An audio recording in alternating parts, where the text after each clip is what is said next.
So when your emotions are experienced in a big way, you see this sometimes. You have a bunch of different kids.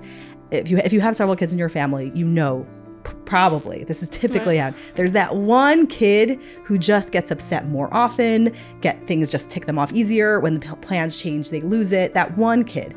And so there is a biological aspect to this, that some people are just born more emotionally intense, just like some people are born more artistic and some people are born with more of a math brain. There's nothing wrong with that. Welcome back to another episode of That's an Issue. And this might be the first time that we've finally busted Tara stealing money from Yoni. And you're like, what? What is going on over here? Yes, we have two incredible hosts of this podcast, Dr. Tara Kleshik and her husband, Yoni Kleshik, who's not a doctor. And in this episode, we talk about how that time that Tara went ahead and stole money from Yoni. Okay, she didn't really, but we go ahead and break down situations and how people think and give validation to the reasons why we do things, even though when we're in the opposite seat we don't really understand what it is, but we really train ourselves how to think in this week's episode with the one, the only, I hope I'm pronouncing her name right, Dr. Chaya Liba Kobernik. She came in all the way from Israel for this episode, so we're extremely excited. There's so much in this episode and so much letters that you'll hear more about, so go ahead and enjoy this week's episode. Mental health, relationships, those are loaded topics and something that affects every part of our lives, but we aren't having enough open conversations about it. And that's an issue. Welcome, Thanks Dr. for having me. Chaya Liba Kobernik. We are very excited to have you. And I'm so excited all the to way be from here. Israel, so Yeah. we appreciate it. I'm going to jump in with just a very simple question of tell us a little bit about what you do. Sure. So I run a group practice of mental health professionals. We particularly strive to offer evidence-based mental health treatments for the frum community. Big passion point. I could probably spend the entire podcast talking about that if you'd like. Okay. Well, why are you so passionate about that? The more I learned about psychology, the more I learned what is out there and how advanced the field is.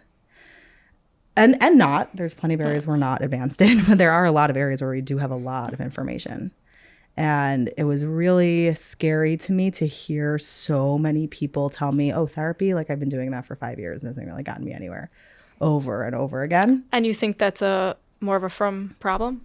It's a worldwide problem. It's not a frum problem. And I do think I see one reason why the frum community has it a little more in a way.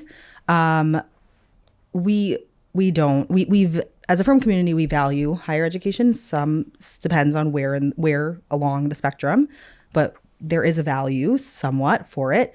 But there's a bigger value for building a family, Right. Which same. Right. I have 5 kids. Right. Same. And I wanted to finish. And really, honestly, if I didn't want to marry somebody learning and have a bunch of kids, I would have waited longer and gotten a PhD and had more of a research focus. So I myself fell into the same trap that everybody else does. But because of that, we want to do faster degrees. Right. So most mental health professionals in the frum world are master's level clinicians, and there are amazing. Doesn't just because you have a doctor does not mean you're a better therapist than it's that we all know that. I think. Yes. That there are amazing masters. And if you're saying the over looking at the spectrum of mental health professionals, and most of them are master's level, then just the quality is just going to be different. There's just not the general klal of mental health professionals are not. They're not exposed to this level of rigor in the training. So even though obviously it's not to say doctorates are better and masters, that's totally oversimplified. But overall, we just have less access to that. And so I'm really passionate about bringing that to the frum community. Right. That's awesome. That's awesome. Yeah. And what are you focusing? What is your focus space? So I have I kind of narrowed it down to 3 things that are really important to me. Number 1 is getting really high quality treatment from people. But number 2 is also getting really great training from mental health professionals, and also getting information to the from general public about what good mental health care looks like, and just getting access also to like good mental wellness resources, like mindfulness. That is such a helpful thing, period, for everyone. Everyone should be having access to mindfulness, like brushing your teeth and drinking water. It's all great things, right? Right. I think most people agree on that. Mindfulness is yeah, useful. great. No, Right? it's great. It's really great. Mindfulness is just healthy, great thing. Like everyone should just know about it and get access to it. And we don't. We just don't all have access to it. There's a lot of questions, a lot of misinformation. Also, just not a lot of like quality resources. Like if you want to have from mindfulness, it's not that much out there, right? Right. That's a good point. What are the modalities that you focus on in your clinic? Yeah. So personally, outside of those missions, I personally happen to be really a DBT person, which is a very like a specific modality, and I have a lot of higher training. So what is that? Let's break that down. Yeah, happy to Tell do everyone that. what that stands for. Sure. So DBT stands for dialectical behavior therapy. So I say it's a therapy. It's not a medication. It's not a exercise regimen. It's a therapy. It's a behavior therapy. So we're going to focus on how you're behaving and how that's impacting how you feel. And we're going to work with how you're behaving to impact how you feel. So you can have a pretty big impact that way. And dialectics is this philosophical overlay that makes DBT different from other from the DBT is like under the umbrella of cognitive behavioral therapy. So if you've heard of CBT, Right. DBT So that is was a my type next of CBT. question. So we have a lot of therapists who come on who talk about CBT, like I personally CBT trained, and what makes CBT different. Yeah. So DBT, first of all, DBT is not just like it's a very complex treatment, a very complex and nuanced treatment. And like reading a book is not going to cut it as a therapist. I mean, it's useful. I'm definitely supportive of that, but it's a complex and nuanced treatment with a lot of layers to it. And what can I say? It's under the umbrella. There's a lot of different types of CBTs, and DBT is one type. Particularly, DBT was originally developed for people with chronic suicidality. So if you Google, I always tell people, like when I first recommend DBT to like a family or to a person, I'll say before you Google, the first thing you're going to see is borderline personality disorder. Don't get upset at me. I'm not saying you have borderline personality disorder. But DBT you is might. You might. Anything's possible. DBT is an excellent treatment for people with borderline personality disorder. It is. There are other good treatments, but DBT has the most, by far, research for borderline personality disorder. That said, DBT is really what DBT is in essence, and actually like the most up-to-date research is actually taking this like a little bit further, but we can get there if we want. DBT is really a great treatment for severe emotion dysregulation. So when your emotions are experienced in a big way, you see this sometimes. You have a bunch of different kids. If you have several kids in your family, you know probably this is typically how there's that one kid who just gets upset more often, things just tick them off easier. When the plans change, they lose it. That one kid. And so it's there is a biological aspect to this, that some people are just born more emotionally intense, just like some people are born more artistic and some people are born with more of a math brain. There's nothing wrong with that. How do you tell the difference between someone who gets, between, like, as you said, strong personality or like an anger issue or OCD, or like, how are you identifying that what was the word you like a person, like not a personality disorder, but like you said, a big personality or big emotions. Big emotions. How do you how do you know that it's a big emotion problem and the person, or is the person just an angry person and gets angry all the time and has to work on their anger issue? Like where when someone comes to your office or you're sitting with them and they're your client, how do you know what does that mean, a big personality? Like, what does it even mean? Like, how do you define that? For sure. So first of all, a lot of people who come to us, I mean, we do other things also, but we do a lot of DBT because there's not a lot of adherent DBT in a from space that exists. So so we do get a lot of people for that. And when people are coming to us, they're often coming after a lot of other treatment hasn't worked or hasn't been enough. Maybe it's worked to a point, but it hasn't been enough. And very often the reason is because of the big emotions. Peace hasn't been addressed And so we're going to address that piece. Can you give an example of your? Yeah, but I think you said a helpful thing. You said, like, how do you know the difference between an angry person and somebody with big emotions? And I don't think there's such a thing as an angry person. Some people have a temperament that makes them more easily get set off by things. And that is somebody, right, with big emotions. Give me an example of what you're talking about. I was trying to give an example before with like that little kid who's getting ticked off, but that's going to end up with that teenager who, I would say, like the teenagers, 99% of the time, we're not giving borderline personality disorder diagnosis to a teen. Usually, that's pretty rare to give that for various reasons that I won't go into. But a teen who's coming for DBT is typically going to have, they're not depressed, they're not anxious, they're depressed and they're anxious. They also may have an eating disorder and they have OCD. Oh, they also can't sleep. Like that's the kid who, and so the thing that's summing that all up, like why are all these different things going on? Why are they having panic attacks and skipping school? Like, why is all these different things going on? Because it's not depression. It's not anxiety. It's emotion dysregulation that's kind of driving all those different symptoms. So you want to try to think, I mean, as a mental health professional, you want to be thinking, why are all these symptoms present, right? Maybe they had a traumatic event in their life. But everybody with a traumatic event is going to respond differently. Why is this person having this problem? Like, what's the driving force behind it that's making us show up this way? So what's going to be the best way to address it? Got it. So in a teenager, it would be someone who has a lot of issues at one time. Usually, yeah. And in an adult, what are we looking at? So in an adult, it could be really like sometimes they're suicidal and self-harming and all that is there for sure. And sometimes not. Sometimes it's like just these severe outbursts, like anger outbursts that just they feel like they can't control, or like getting into fights often. I find a lot of like we do get a lot of like young married women who maybe they had more mental health symptoms when they were younger, but now they're not really, like they've evened out in a lot of ways, but they're still like explosive with their kids and with their spouses in ways that they're really not happy with. Well, what does that mean, explosive? Fighting, yelling, screaming, tantruming in ways that they don't feel proud of and they don't feel good about. Over small things, meaning it's not a big thing? It could be even over big things, but it's happening all the time. We all get upset at times.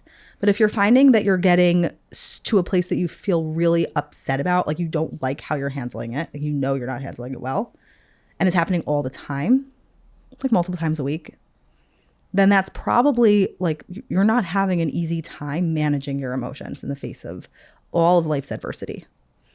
And that is it's very dealable. That's how I'm able to know also is that DBT is a treatment. Like it works pretty well. Not for every single person, but for many, many people, it works really well. Got it. What is the treatment? Sure. So like I said, it's a nuanced and complex treatment. People tend to think DBT means DBT skills. DBT skills is an important part of DBT, but like I would say, DBT skills is like really well packaged skills.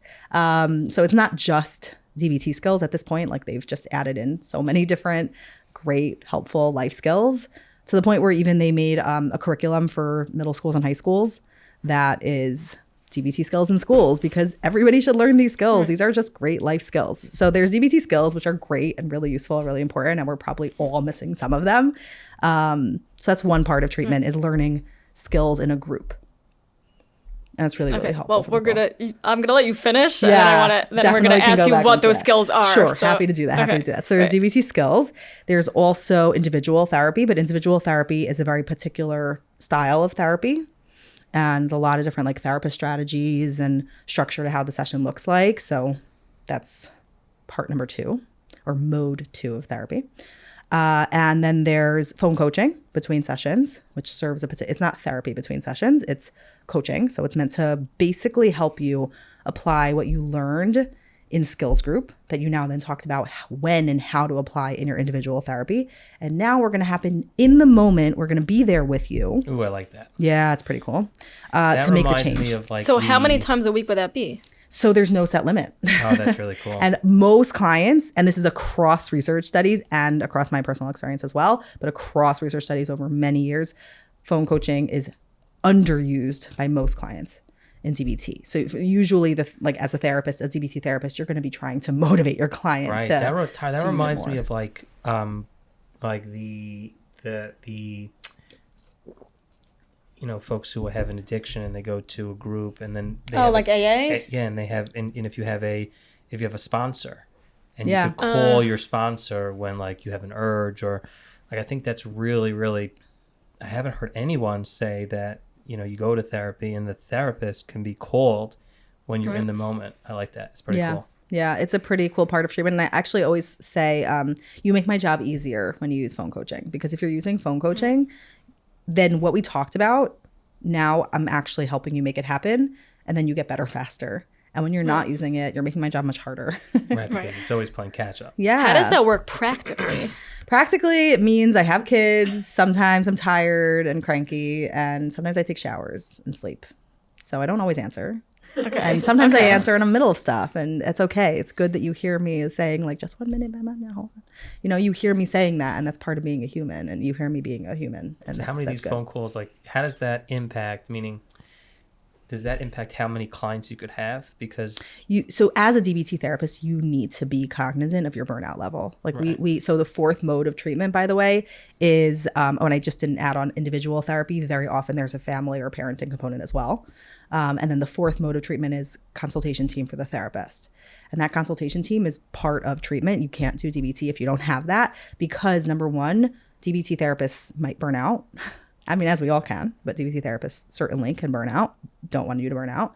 And number two, so it's meant to be like therapy for the therapist.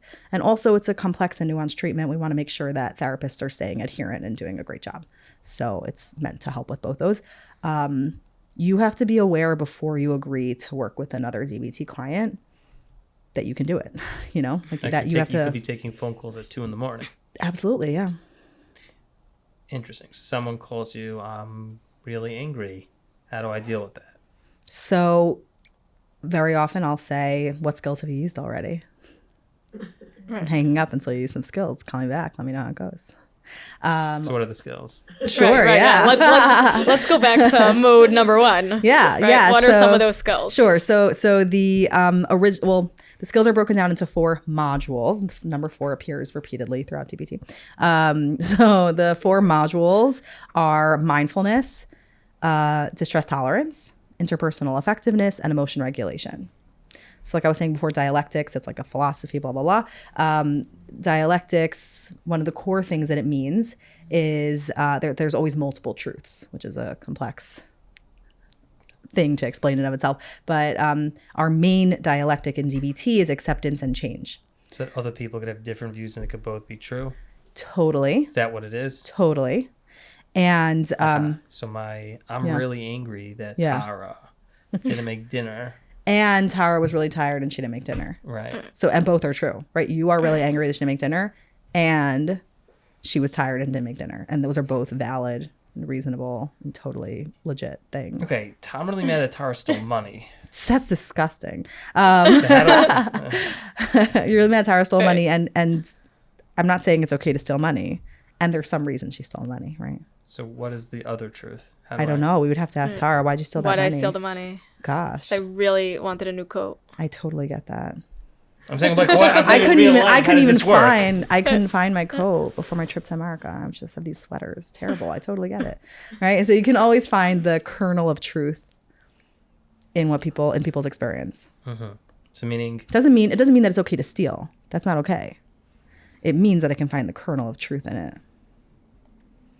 Make sense? You're gonna question it. He's having a hard time with this. I'm trying. Okay, it's hard. It's hard. We can go. go. The truth to their truth, or the object. Like, what meaning like why they did it, and if that, like, let's say I'm like, I know why they did it. They want a coat. Finished. Okay. Yeah. So I'm still angry. You can still be angry. So how did that help me? When you can exist in a world in which there's multiple truths, then you can find a way forward.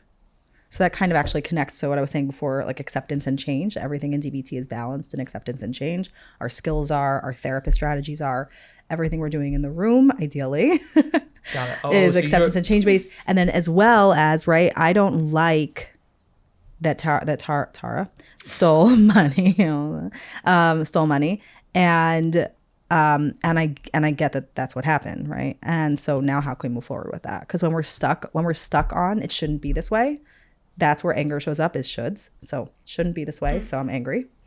And if I can be in acceptance of this is how it is. She stole, period. End of the conversation. It shouldn't be this way. It is this way. Okay. Got it. So reality is this way. Now I can do something about it. We can talk about how to not steal money in the future. We can talk about reevaluating our budget. We can talk about returning the money. Now we have room to talk. But you can't talk about change until you have swam deep in acceptance land. Interesting. So what you're saying is, I mean, it's really contradictory to like how the world works, right? Like, because the world doesn't work that way. Like, What do you mean the Why? world? What do You mean if you society? steal money? What happens is that the police don't come to you and be like, well, what was your truth to why you stole the Totally. money? They just say, we don't really care why you stole what you did. Like the guy from FTX, they're not like, well, why did you move funds into your private? No, Right, they but just think about Torah Judaism doesn't say, right? You steal money, you go to jail until you rot, and we hate you forever. Right? Torah Judaism says, let's. I mean, I don't really know. I'm not an expert in this area, but you steal money. Let's figure out a way to get you to like be rehabilitated and like have a better life. So I'm not saying that that's respecting the truth in it. Basically, the truth in it is that for whatever reason you had that problem and you shouldn't have done that, but you need to learn how to move forward with it. Okay.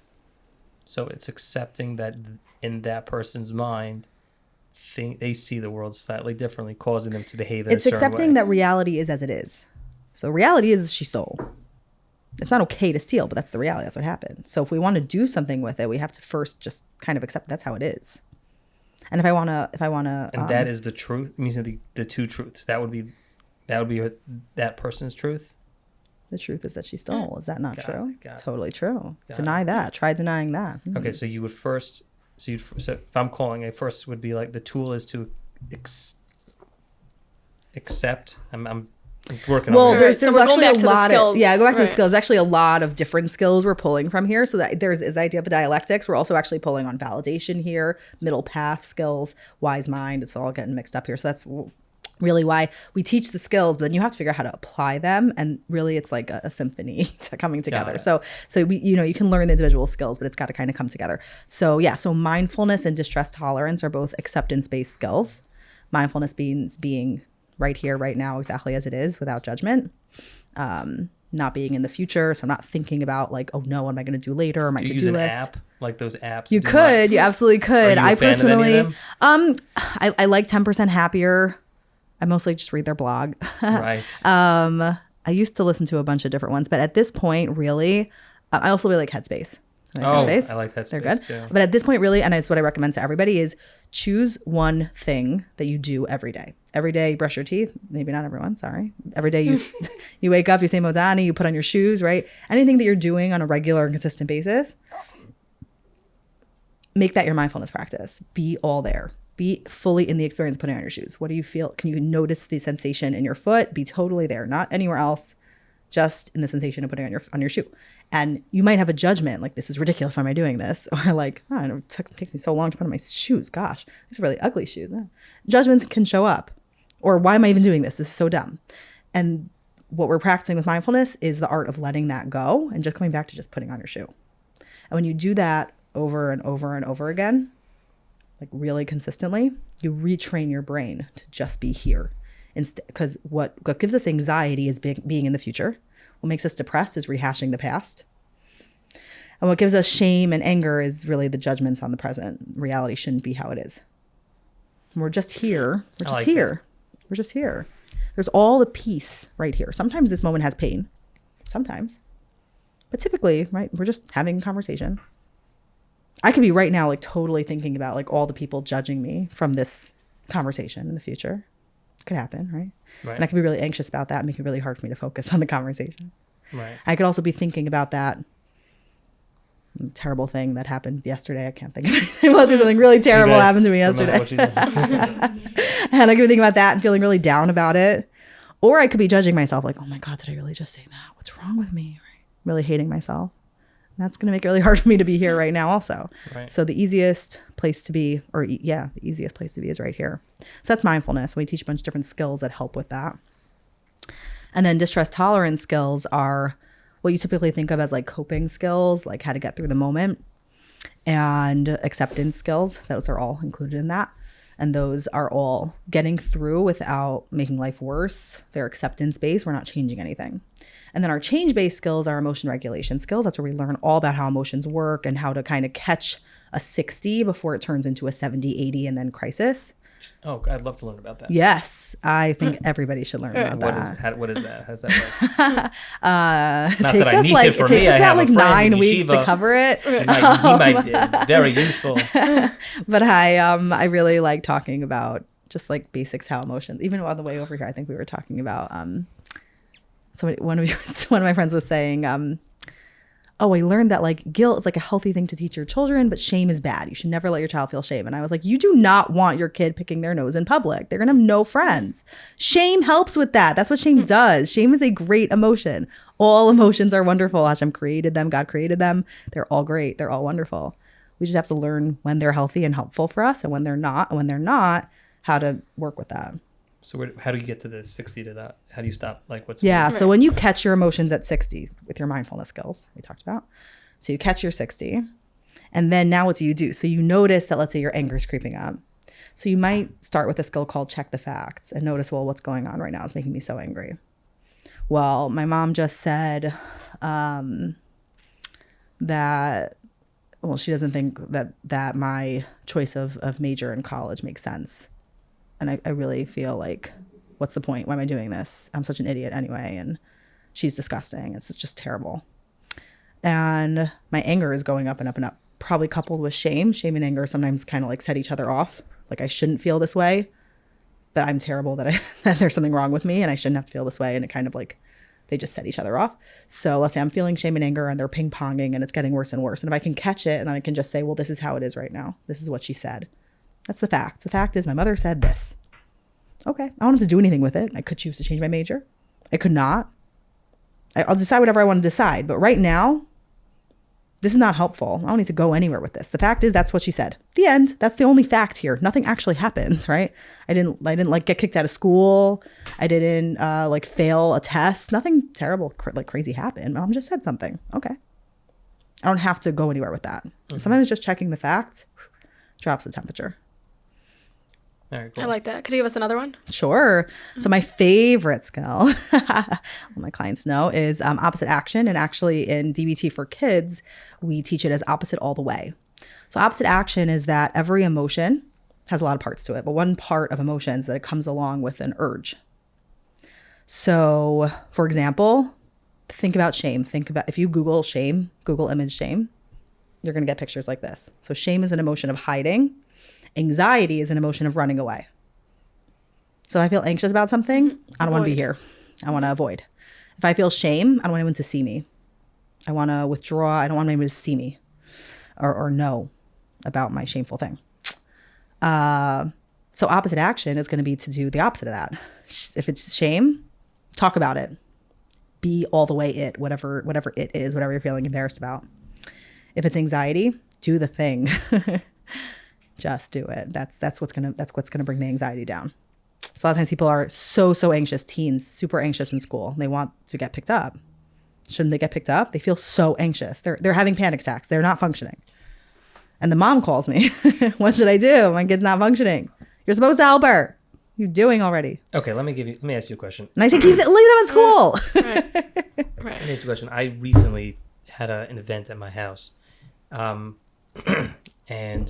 I'm sharing over here. It's like a table. He's doing an opposite action right doing now. Opposite action. And prior to the party was a discussion of what to buy, this and that, and debating, and blah, blah, blah. Turns out it was a specific amount of this. So I'm like, I don't know, I think we need more. And I was hosting. So, it is what it is. They're like, no, we're going to do this amount of money. I'm like, we're having X amount of people. I just don't think like, no, don't worry, we'll make that. I'm like, whatever. But I'm not going to so thinking back, I should have not, but okay. So there's a certain amount of food and there's like 20 people and I'm like bugging out. I'm like, there's just like in my mind, there's not enough. It's like one bottle. Imagine like one bottle of water for like 50 people. I'm like, holy cow, I want to get out of here. Yeah. Right? I was panicking the entire time. Tara was like, oh, it's totally fine. There's like one bottle of water. We're all going to share this one bottle. It's fine. Meanwhile, I'm like, I need to get out of this house like pronto. Why? I just felt so uncomfortable. Like Uncomfortable. in my mind, we should have had like 1,000 bottles of water. Yeah, we should have, and we didn't. So like, what would I do? So first of all, I'd want to break apart a few different pieces of this. Yeah. We shouldn't have. So that's to me sounds like shame. Like I did the wrong thing. Yeah, absolutely. There should be more than one bottle. It sounds like when Tara was saying like, it's totally fine, it's not a big deal, that you were feeling super invalidated. Like, are you kidding me? This is a disaster. Absolutely. We should have more than one bottle of water. You don't get it. Nobody understands. This is terrible. So maybe some anger. No, there wasn't any anger. It was no just anger? Really, Okay. I needed to get out of that. Okay. So then also like I need to run away piece. Yeah, I definitely felt making me that. like wonder if maybe there was some anxiety. Like Definitely anxiety. definitely I did, anxiety. Yeah. definitely did not want to do Yeah, that. so Like maybe- for me, the you are hosting, you should have like, it should be so much food you should be able to eat for totally. afterwards And for you're a like week. 100 A lot of shots sugar. here. Yeah, a lot yeah, of shots. like you need 40 mains. Yeah, Like one main? Like yeah. panic. Totally. So like what would I do at that? Like Yeah.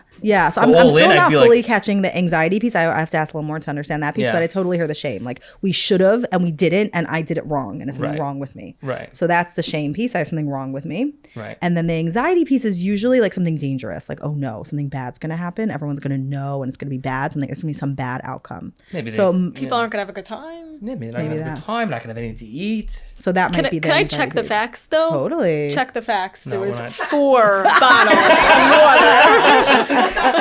Okay. Wait, say it again. What? There were 4 or 5. So there were 4 bottles of water. There were 4. Not bottles. just one. Okay, we got some facts there. That's great. So yeah, so if anxiety is telling you like run away, I would actually like sit next to the food and be like, Like you would hand Yes, out like I would huge be right macaroni. there. Like Yes. there's only one left. Here you go. Exactly. And the entire Straight up, time, that's what you would say? as your heart's pounding, you're saying like, this is how it is. This is how it is right now. I'm here. This is how it is right now. It's good, and that's it. Reassurance, when you would tell yourself, what a lot of people would do is go like Yikes. positive thinking style, which I'm very anti-positive thinking. A lot of people will go positive thinking style, like it's gonna be fine. Don't worry about it, right? Just relax. Like everything's gonna work out, and that's actually super invalidating, and Correct. actually usually makes your brain like rebel harder. Like it's not fine. It's not fine. Right. Not So- everything always works out. Exactly. So anxiety is not about figuring out how to solve it. Anxiety is about learning to sit with uncertainty. So that would be the anxiety piece, and the shame piece is just being there in literally in the face of your shame. Interesting. Yeah, owning it. This is how it Shamefully is. handing out macaroni. Exactly. Right. This is what I did. I'm terrible. Let's own it. Yeah, Okay, and that's going to bring it down. Opposite all the way takes this a step further. That it's not just our actions. That if we act opposite to the action urge, is the emotion going to come down? But also if we act opposite to the thoughts that come along with that emotion, and opposite to the body tension we tend to hold for that emotion, that's also going to bring it down. So when you're angry, maybe you like clench your fists or tighten your body. So like relaxing your body, taking like calm breaths. That can like. Calm breaths obviously can help, but meaning that particularly is going to relax your body physically. And that's going to also turn off that emotion or just bring the intensity down. And also the kinds of thoughts we've been talking about, right? Like we should have had more food. So opposite all the way would be like, it is what it is, right? That was the kinds of thoughts I was suggesting. Like this is how it is right now. So those kinds of thoughts bring the intensity down, and it brings that emotion down from a 60 down to 40, 30. So it doesn't mean that reality changed, right? So I might Reality have still called was. you right there. And I would have been like, you've got all the skills you need. Sounds like this is a great opportunity for opposite action. Interesting. Very Yeah. interesting. Do you understand what I'm talking about? Let's walk it through, make sure you got it. No, we don't have to do that. I'm just Oh. saying what I would have said in both. Oh my god, we're doing this. Now we're rehearsing, though. And you will get graded, and sometimes I give out gold stars. Okay. So, Okay, so did we go through all the skills? I don't know. I No, think we didn't. get We didn't go to- through the interpersonal ones. Yeah. Those I love those. Yeah, so interpersonal effectiveness is also a really helpful module. It's also change skills. And sometimes when you're at a 60, right, emotional, interpersonal stuff is what's kind of charging the way. And also the recent research I was hinting to earlier is all about how borderline personality disorder is typically an issue of emotion regulation and also like interpersonal processes. So I don't know if anybody cares about that, but that's a new line of research that's getting really pushed right now. So interpersonal is really, really important. And I think that's also why it's so important to do full DBT when people need DBT, because skills are not going to cut it in terms of the interpersonal part that happens, the learning that happens with your individual therapist. But in any case, sidetracked. Right. So could you give us a few interpersonal techniques? Sure. Yeah. So the interpersonal skills that we teach, and I just feel that the skills are just not enough for most people who are coming to DBT, but they're helpful skills. They're but could skills they be, for, but just sorry to interrupt yeah. you, but could they be enough for someone who doesn't is need full generally DBT? like Yes. functional Yes. and whatever? Yes. And these are things that could just help them. Absolutely. There's good research on learning DBT skills as a treatment in a silo, let's say for like whatever, as a treatment as a silo, or in like as an addition to other treatment when somebody does not need full DBT. Right. So that's an important differentiator in my mind. But yeah, so the skills that we teach in interpersonal effectiveness are how to say no, how to ask for what you want, how to maintain your self-respect, and how to maintain positive relationships. So those are pretty helpful. What does that mean, positive relationships? When you have, I always think of this example. I had a client who asked to try to figure out with us how to get what she wanted. She would call her grandmother on Erev Shabbos, every Friday, and her grandmother would be really critical and not super nice. So she wanted to know how to use Dear Man, so use our how to say no and ask for what you want skill to get the grandmother to be nicer. And we started working on it, but what I realized is that really wasn't the reason she was calling, and we were getting lost in that piece of it because that wasn't really her goal. Her real goal was to maintain a positive relationship with her grandmother. That was why she was calling. So we were getting lost in the other skill. It wasn't really the priority. So we also teach how to clarify priorities in interpersonal interactions. When we clarified really that the goal was maintaining a positive relationship, she was able to kind of forget about that piece more and focus on her goal. And that smoothed the way forward. So what did she do? What did she do differently? Sure. So she actually wrote out Hung up really fast before you even did. So in DBT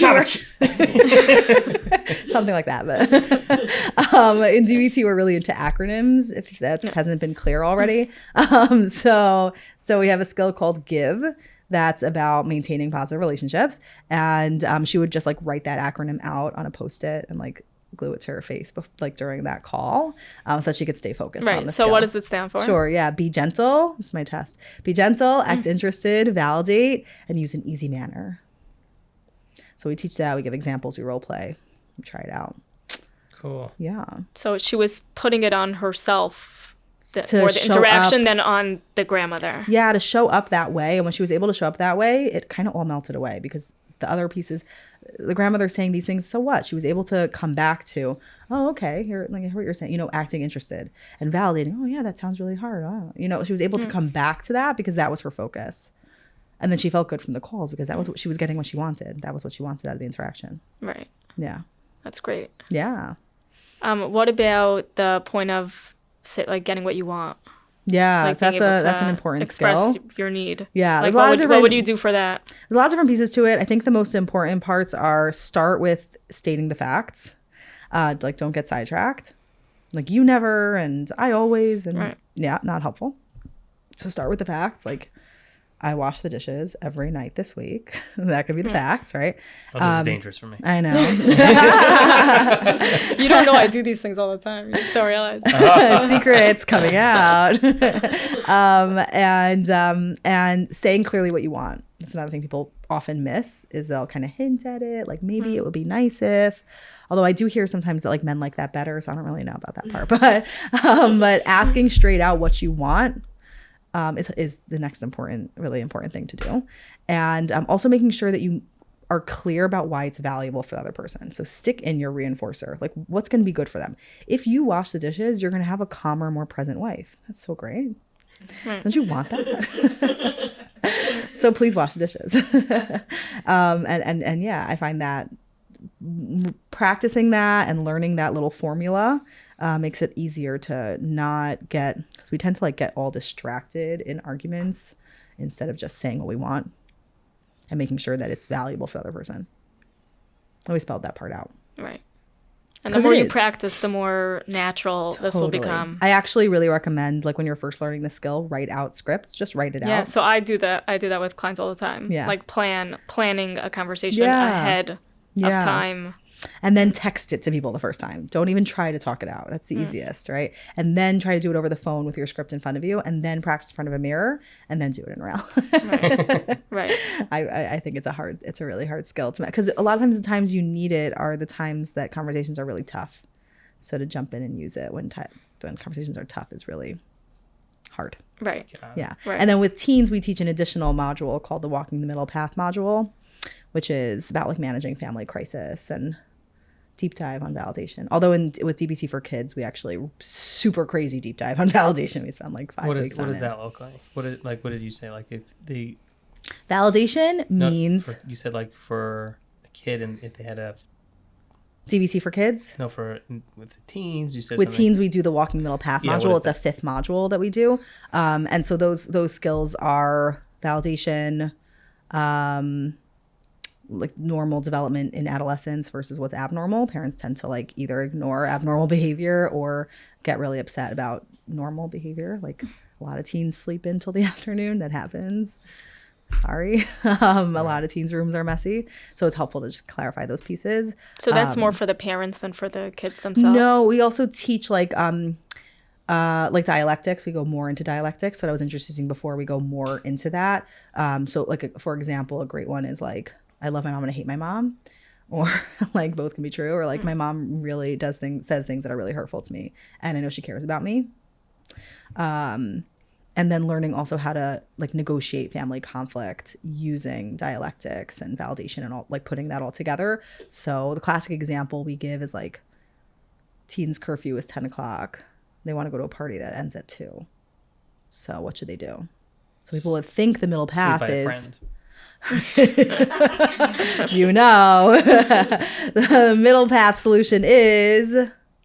12. No, so that's what everyone says. But that's not middle path because then the teen's not happy. She's such a loser. She's leaving early. Mom's not happy. She's freaking out till 12. So middle path really respects the truth in both sides. What's the truth in mom's 10? Mom is scared. And what's the truth in teens 2? Teen wants to have a good time and look good with her friends. So if we can respect the truth in both sides, a middle path solution might be, for example, that teen calls mom every half hour, or teen makes sure all her homework is like really done for like the week before and then calls every half hour. or the mom picks her up, or the mom drops her off and picks her up so she gets to see where the party is. Or she knows that a few of her close friends who the mom's already familiar with is going to go. So we're finding ways of, or the teen doesn't go this time, but we're respecting that there's truth in both sides of that argument. Whatever the ultimate solution is, there's no right answer. The answer is one that respects that there is truth in both sides. There's truth to the stealing the money and the how could you do that? There's truth to both. Interesting. Yeah. And what does this differ than you said personality disorder or something like that, right at the beginning? What is the difference between big personality or whatever, regulating emotions, and a personality disorder? Sure. The personality disorder is a complicated subject. I will venture carefully in because I have a lot of thoughts on this topic. I often hear and see highly stigmatizing material, even from mental health professionals, all the time on personality disorders. And it's really shameful, I think, as a field, because people really have these issues. And stigmatizing them further is just literally not helpful. I never used social media for like religious reasons until I started trying to figure out how to use it for my business a little bit over the last couple months. I haven't been massively successful, but trying to figure it out. And I went on to, I like to find like memes, those little pictures to put on my WhatsApp status. And I searched for borderline personality disorder. And I got a warning on my phone. If you are suicidal or dangerous, you should, I don't know, some kind of warning popped up. I was so horrified.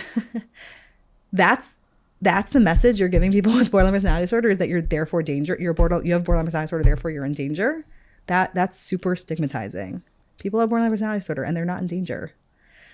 So let's get down to it. So people often also will say, like, if you don't feel good with this client, they have a personality disorder. If you as a therapist don't feel good with a client, that means they have a personality disorder. And that's also just really not helpful messaging. It's also not true? Is that true? It's also just not true. There is, I will say there's a component that when there's a personality disorder as opposed to a mood disorder or an anxiety-based disorder or a trauma-based disorder, or whatever. That's I'm not going to call that, but fine. If a client doesn't get along with their therapist, that the client has a person, why? That's what people say. And I think that's because, people say that because if you have a personality disorder, it is pervasive throughout your whole life. So it's not like, oh, I'm just a low mood. It shows up in every kind of sphere of who I am as a person, like how I show up very often. So you can sense that. You could pick up on that. Fine. And therefore, if you don't get along with a therapist, that would indicate that you have a personality disorder. No. So that's where I get really annoyed about that. Like, what does that mean? The personality disorders have very clear criteria. If you meet those criteria, you have it. If you don't meet those criteria, you don't have it. Got it. Right? Okay. Borderline personality disorder is the most treatable personality disorder out of the personality disorders that there are. And there are different ones, and there are different personality disorders. And in each one is really, if you're coming at it as a behavioral therapist, at least, I don't know, like from other perspectives, there's certainly different perspectives, but as a behavioral therapist, you can just break it down to behaviors, just like any other way of treating people. And that's how we treat it in DBT. I don't care about borderline personality disorder. I mean, I care, but I don't really care. I care that you are thinking about killing yourself every single day, that you feel really down, that you have panic attacks all the time, that you started, I don't know, drinking or whatever you're doing to manage all that you don't get along with your mom, your spouse, your kid, and you're having a really hard time keeping up friendships, whatever it is, or it's really hard for you to stick with a job. I care about that. Right. Let's work on those things. The label's not helpful to me, right? I care, why are we having these problems? And let's try to deal with that. Interesting. And there's and by the way, there's lots of different personality disorders. That's just talking about about borderline personality disorder, which is a thing. Right. But there's other personality disorders also, and you can think about them the same way. Got it. As let's look at the behaviors and let's understand why they're showing up so we can deal with them. Super cool. So that's the basic gist of that. In terms of DBT, our conceptualization for borderline personality disorder is something called the biosocial theory. So I started already explaining the biological piece. Some people are just born biologically emotionally intense, and there's nothing wrong with that. In DBT for kids, we actually call those kids super sensors. Super sensors. Which is wonderful. Super sensors are usually creative and passionate and empathic. Do you find interesting, like on a positive note, do you find like some of the folks that have all this energy, like when channeled, take it to like next level? Yes, they are amazing mothers, like super devoted mothers. They are fantastic. They're super creative. They're artistic, usually passionate, creative. They are, and they're super empathic and nurturing, and they really get people on an intuitive level, and people really appreciate that. They often have very deep relationships, meaningful relationships. Yeah. So all great stuff, right? And when you put it into the social part, an invalidating environment, because very often any environment is going to see this intense emotionality and say, whoa, like, what is up with you? That is not normal. That's crazy. Stop it. What's wrong with you? Get over it. Chill out. Let it go. When you're consistently getting that message, you just kind of learn to shut it off. So you end up at 0 and then you explode. So you're 0, 100, 0, 100, 0, 100. And you don't learn 60s, and you don't learn how to deal with 60s, and you don't learn how to communicate about 60s. Fascinating. So you don't have any idea of how to communicate emotions. You don't know how to solve problems related to emotions. And what was the third thing I was going to say? I don't remember. You don't know how to be aware of when emotions are showing up, when they're a problem. You don't also catch them along the way. So those are all really sad. And that's, I think, like, and the parents' validating biggest job. Right. Like, no, so that's a big those deal, things. because the biological piece It's not a problem. you're born. And I I've mean, actually been and you're so born with it, fortunate. and that's Totally. it. That's not really in your Yeah. control. But the social aspect is That like is for a what's in parent parents' of a kid. That's Yes, in the parent's absolutely. control to. And that's why in CBT for kids, we spend so much time on validation. Because if you can figure out how to, and it can be hard. I tell parents sometimes come to me, it's really hard. My kid, nothing feels validating to my kid. And I totally get that. And I validate that also. It is really hard. We have to figure out validation is a communication. The definition of validation, in my humble opinion, is a communication of I get it, of you make sense. So if the child feels that they make sense, you validated them. If you tried to say that you didn't, if they feel that they made sense, you gave them that feeling they made sense, you validated them. Congratulations. Hard to do. Can be hard to do. Fascinating. Right. But you could validate without saying you're right. Of course. Right? There's nothing No, to do I'm with saying right. I think that's like a It's misconception nothing- people have. totally, That a big misconception. If you validated, now you enabled, and now you agreed with what they were doing, and all of that. Totally. And really, Validation no, it's does not something mean I completely agree. different. Totally does not mean I agree. Yeah. So I think that's really important. Yes, absolutely. It means I get it and you make sense. Okay, so we just went through the skills. You told us a little bit about the individual part, the phone calls. Okay, the consultation, I don't know if that's for this audience. I'm trying to think what else I could ask you specifically about DBT, because I also want to ask you about telehealth. Sure. Yeah, is that okay if Totally, we go there? So I know you do a lot of telehealth. I don't know if do you do exclusively telehealth? I do exclusively telehealth. Okay. We do have an office in Lchaim, and some of our therapists see clients there, and we're working on getting an office over here in New York as well. So hopefully launching soon over here. So could you tell us a little bit about, I guess, why you chose to do exclusively telehealth? Yeah. And I mean, obviously you think it's effective or you wouldn't do it. I don't just think it's effective. The research consistently is coming out that it is equal outcomes. And that's what I care about. I actually was recently seeing on a chat that I'm on of mental health professionals, somebody said, like, maybe we have to question whether we're prioritizing our feeling over client outcomes. And I thought that was I loved that. Of course it feels different. It's nice to be in person. I like to prioritize getting to do things like this because it's nice to be around people, right? It's healthy. It's good. We need socialization. We need to be around people. Therapy is in order to get you where you want to be. So does that need to be with a person in person? Sure, it could be helpful, but that's not the main mechanism of change that we see. So that's not what I need to be doing. That's not my priority. For me personally, I get to have a work schedule that works for my personal life, and I get to do what I love. That I can't give that up. Right. And also it just happened. It kind of just happened. It was totally not intentional. Oh, okay. I was in person, and then I did start our DBT groups virtually because I wanted to keep it for the Frum community. I thought trying to make an in-person DBT group in the Frum community in one particular neighborhood is going to be way too hard. Right. Oh, this is very smart. So we have people from all over: Muncie, Teaneck, Very clever. Queens, Brooklyn, Five Towns, Israel. So that keeps it pretty mixed, which is helpful. And you can block your face, change your name. So you can change your name. We do ask that you have your face on because it is a group, and we do want people participating and engaging with each other, which is helpful. You don't have to drive into a parking lot and make it out right. Very smart. Totally. And you can change your name totally. And also because it's coming from different Elon locations. Musk is attending. And because people are coming from different places, there's less of a chance of people knowing each other. Although it does, have it once in a while, but much rarer, I think, than doing it one neighborhood. So I started with that, and then I was in person.